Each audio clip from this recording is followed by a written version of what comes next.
Hi friends, welcome back to my YouTube channel. ഇന്ന് നമ്മൾ ചെയ്യാൻ പോകുന്നത് ഒരു നാടൻ എഗ് റൈസ് ആണ് കേട്ടോ. ലഞ്ചിനൊക്കെ വളരെ ഈസി ആയിട്ട് നമുക്കൊന്നും വീട്ടിലാണെങ്കിലും അതല്ല കുട്ടികൾക്ക് കൊടുത്തു വിടാനാണെങ്കിലും ഒക്കെ വളരെ ഈസി ആയിട്ട് ഉണ്ടാക്കാൻ പറ്റുന്ന വളരെ ടേസ്റ്റി ആയിട്ടുള്ള ഒരു എഗ് റൈസ് ആണ് ഉണ്ടാക്കാൻ പോകുന്നത്. നാടൻ രീതിയിലാവുകൊണ്ട് തന്നെ നമുക്ക് മുട്ടച്ചോറ് എന്ന് പറയുന്നത്. ഓക്കെ, അപ്പോൾ അതിനെന്തൊക്കെയാണ് വേണ്ടത് വെച്ചാൽ നമ്മൾ എടുക്കുന്നത്, ഞാനിപ്പോൾ എടുത്തിട്ടുള്ള ബസ്മതി റൈസാണ്. ബസ്മതി റൈസ് തന്നെ വേണമെന്ന് ഒരു നിർബന്ധവും ഇല്ല. പക്ഷെ വൈറ്റ് റൈസ് എടുക്കാൻ ട്രൈ ചെയ്തോളൂ. ഏതർ പൊന്നിയോ അങ്ങനത്തെ പച്ചരിയോ അങ്ങനെ വെള്ള കളറിലുള്ള അരി എടുക്കാവും ഒന്നും കൂടെ ടേസ്റ്റ്. അപ്പം വേവിച്ച് വെച്ച ചോറ്, അതായത് അരി ചോറ് വേണം. പിന്നെ ചെറുതായിട്ട് അരിഞ്ഞ ഉള്ളി, നമ്മുടെ ബോംബെ ഉള്ളി, വെളുത്തുള്ളി, ഇഞ്ചി, പച്ചമുളക് ചതച്ചത്, മുട്ട. ഞാനിപ്പോൾ 2 ആൾക്കാർക്കുള്ള ക്വാണ്ടിറ്റി ഉണ്ടാക്കുന്നത്, അപ്പം 4-5 മുട്ട എടുക്കാം നമുക്ക്. പിന്നെ അരിഞ്ഞു വെച്ച കറിവേപ്പില, അതേപോലെ അരിഞ്ഞു വെച്ച മല്ലിച്ചപ്പ്. പിന്നെ സ്പൈസസ് എന്തൊക്കെയാണ് വേണ്ടതെന്ന് വെച്ചാൽ മഞ്ഞൾപ്പൊടി, മുളക് പൊടി, ഇത് ചിക്കൻ മസാല കുറച്ച് എടുത്തിട്ടുണ്ട്, അതേപോലെ കുരുമുളക് പൊടി. ഇവിടെ വെക്കാത്ത 2 സാധനങ്ങൾ വെളിച്ചെണ്ണയും അതേപോലെ ഉപ്പുമാണ് കേട്ടോ. അതെന്തായാലും വേണമല്ലോ. ഓക്കെ, അപ്പം നമുക്ക് എങ്ങനെയാണ് അത് ഉണ്ടാക്കുക എന്നുള്ളത് നോക്കാം. അപ്പം അതിനായിട്ട് ഞാൻ മൺചട്ടി എടുത്തിട്ടില്ല കേട്ടോ. നാടൻ പറഞ്ഞുകൊണ്ട് തന്നെ നാടൻ രീതിയിൽ തന്നെ നമുക്ക് ഉണ്ടാക്കാം. മൺചട്ടി എടുത്തിട്ടുണ്ട്, അത് ചൂടാവാൻ വെച്ചിട്ടുണ്ട്. കുറച്ച് വെളിച്ചെണ്ണയും കൂടെ ഒഴിച്ചിട്ട് ചൂടാവാൻ വെക്കാം. ഇപ്പൊ തൽക്കാലം കുറച്ച് ഇത്ര എണ്ണ ഒഴിക്കാം, ബാക്കി എന്നിട്ട് ഒഴിക്കാം. അപ്പൊ അതാ വെളിച്ചെണ്ണ ചൂടായുണ്ട്. ഇതിലേക്ക് നമുക്ക് എടുത്തു വെച്ച ഇഞ്ചി, വെളുത്തുള്ളി, പച്ചമുളക് ചതച്ചത് അത് ആദ്യം ഇടാം. എന്നിട്ടൊന്ന് ആ പച്ചമണം മാറുന്ന വരെ ഒന്ന് ജസ്റ്റ് ഇളക്കി കൊടുക്കാം.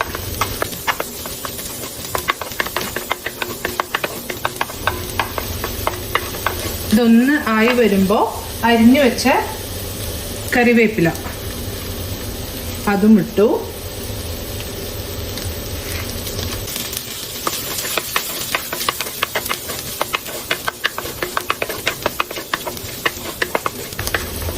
ഓൾമോസ്റ്റ് ഇതിൻ്റെ പച്ചമണക്ക മാറിയിട്ടുണ്ട്. ഇനി നമുക്കിതിലേക്ക് ഉള്ളി ഇടാം.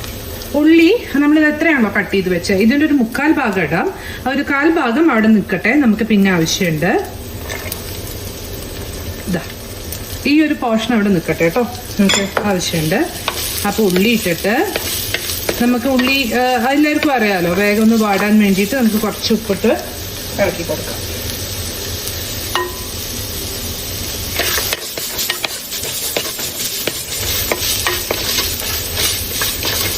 പിന്നെ ഇതിന് ഉള്ളി വല്ലാണ്ട് നമ്മൾ ഈ എന്താ പറയുക, ഉപ്പേരിക്കും ഇതിനൊന്നും ആക്കുന്ന പോലെ ഒരുപാട് ബ്രൗൺ കളർ ആവുമൊന്നും വേണ്ട കേട്ടോ. നമ്മൾ ചിക്കൻ കറിയൊക്കെ ഉണ്ടാക്കുമ്പോൾ ആവുന്ന പോലെ ഒരുപാട് ബ്രൗൺ ആവുമൊന്നും വേണ്ട, എന്നാൽ ഒന്ന് ആവും വേണം ആ രീതിയിൽ.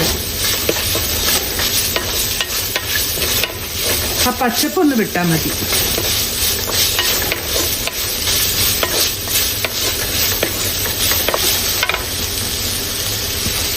ഇടയ്ക്കൊന്ന് തീ കുറച്ച് കൊടുക്കാം, നമ്മൾ ചൂടധികമാണെന്ന് തോന്നിയാൽ. എന്നിട്ട് വീണ്ടും ഇളക്കാം.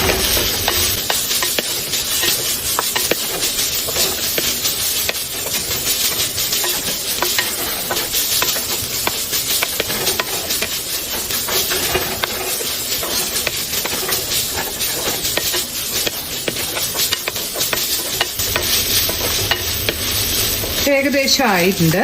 ഇനി ഇതിലേക്ക് നമുക്ക് എടുത്തു വെച്ച ശ്രദ്ധിക്കണേ, മഞ്ഞപ്പൊടി, മുളക് പൊടി, അതേപോലെ ചിക്കൻ മസാല, ഇത്രയും മാത്രം ഇട്ടിട്ട്, കുരുമുളക് പൊടി അവിടെ ഇരിക്കട്ടെ, ഇത്രയും മാത്രം ഇട്ടിട്ട് ഒന്ന് മിക്സ് ചെയ്യാം. ഇതിൻ്റെയും പച്ചമണം ഒന്ന് മാറട്ടെ.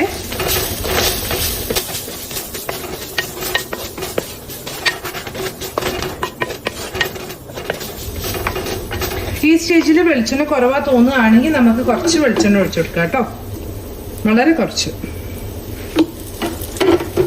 കാരണം ഈ പൊടികൾ ഇടുമ്പോൾ അറിയാലോ, ഒന്ന് എണ്ണ കുറഞ്ഞ പോലെയാവും.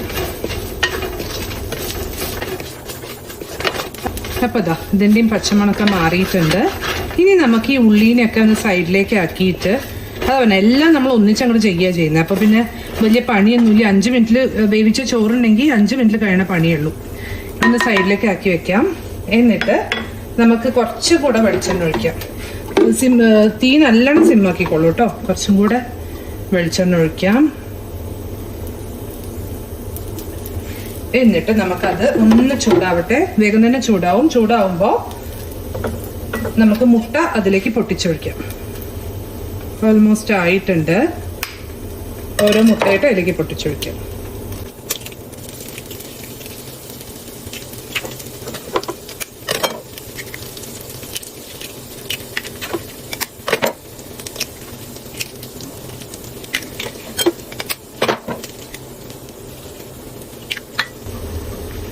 അപ്പോൾ 4 മുട്ടയും പൊട്ടിച്ചൊഴിച്ചിട്ടുണ്ട്. ഇനി ഇതിൻ്റെ മേലേക്ക് ഈ മുട്ടയ്ക്ക് ആവശ്യമായിട്ടുള്ള ഉപ്പ് ഇട്ട് കൊടുക്കാം. അതേപോലെ നമ്മൾ നേരത്തെ മാറ്റി വെച്ച കുരുമുളക് പൊടി അതിട്ട് കൊടുക്കാം. പിന്നെ ഉള്ളി, നമ്മൾ കുറച്ച് ഉള്ളി മാറ്റി വെക്കണം പറഞ്ഞില്ലേ, അതും കൂടെ ഇട്ട് കൊടുത്തിട്ട് ഈ മുട്ട നന്നായിട്ട് സ്ക്രാമ്പിൾ ചെയ്യാം.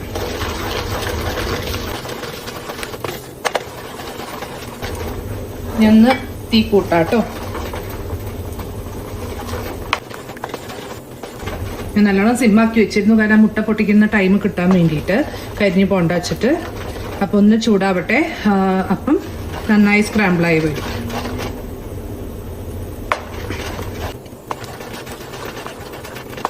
നിങ്ങൾ എപ്പോഴും കുറച്ചൊരു കുഴിയുള്ള പാത്രം എടുത്തോളൂ, ചീഞ്ചട്ടിയോ.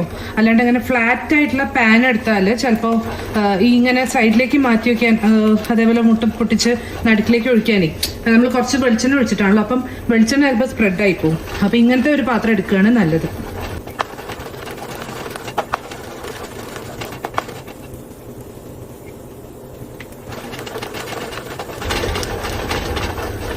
ആയി വരുന്നുണ്ട് മുട്ട ചൂടായിട്ട്.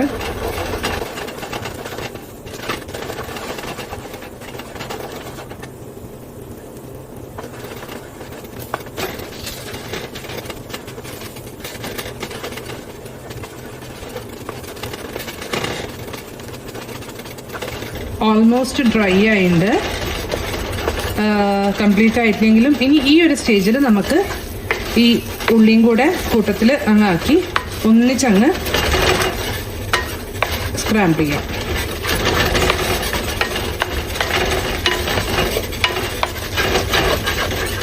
ഈ സമയത്ത് നമുക്ക് ആവശ്യമെങ്കിൽ കുറച്ച് വെളിച്ചെണ്ണ ഒഴിച്ചു കൊടുക്കാം കേട്ടോ.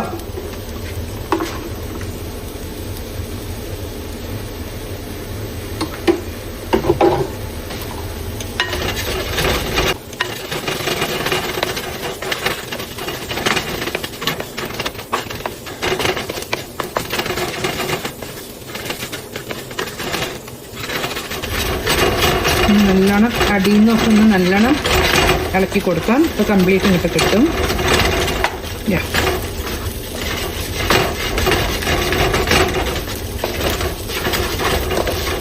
അപ്പോൾ അതാ ഓൾമോസ്റ്റ് സെറ്റ് ആയിട്ടുണ്ട്. ഇനി നമുക്കിതിലേക്ക് നമ്മൾ എടുത്തു വെച്ചിരിക്കുന്ന ചോറിടാം. ചോറും കൂടി ഇട്ട് മിക്സ് ചെയ്തതിന് ശേഷം ആവശ്യമെങ്കിൽ നമുക്ക് ഉപ്പ് കുറച്ചും കൂടെ ഇടാം കേട്ടോ. ചോറാവുകൊണ്ട് പിന്നെ ഉപ്പ് കുറവാണെങ്കിലും അപ്പം ഇട്ട് ഇളക്കിയാൽ മതിയല്ലോ.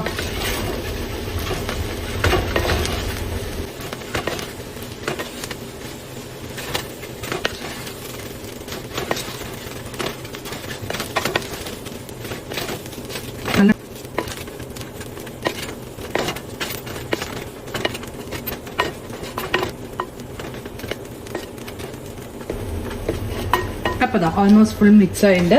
ഇനി തീ ഓഫ് ചെയ്തിട്ട് നമുക്ക് ലാസ്റ്റ് എടുത്ത് വെച്ചിട്ടുള്ള അരിഞ്ഞ ഇതുണ്ടല്ലോ മല്ലിച്ചപ്പ്, അതും കൂടെ ഇങ്ങോട്ട് മേലിട്ട് കൊടുക്കാം. അപ്പോൾ ഇതാട്ടോ നമ്മുടെ very easy tasty lunch recipe, നമ്മുടെ വളരെ എളുപ്പമുള്ള മുട്ടച്ചോറിൻ്റെ റെസിപ്പി. അപ്പോൾ എന്തായാലും എല്ലാവരും ട്രൈ ചെയ്യണം, എല്ലാവർക്കും എന്തായാലും ഇഷ്ടപ്പെടും. അപ്പോൾ വീഡിയോ ഇഷ്ടപ്പെട്ടെങ്കിൽ സബ്സ്ക്രൈബ് ചെയ്യൂ, ലൈക്ക് ചെയ്യൂ, കമൻറ്റ് ചെയ്യൂ, വേണ്ടപ്പെട്ടവർക്ക് ഷെയർ ചെയ്യൂ. അപ്പോൾ അടുത്ത വീഡിയോയിൽ കാണുന്നവരെയും ബൈ.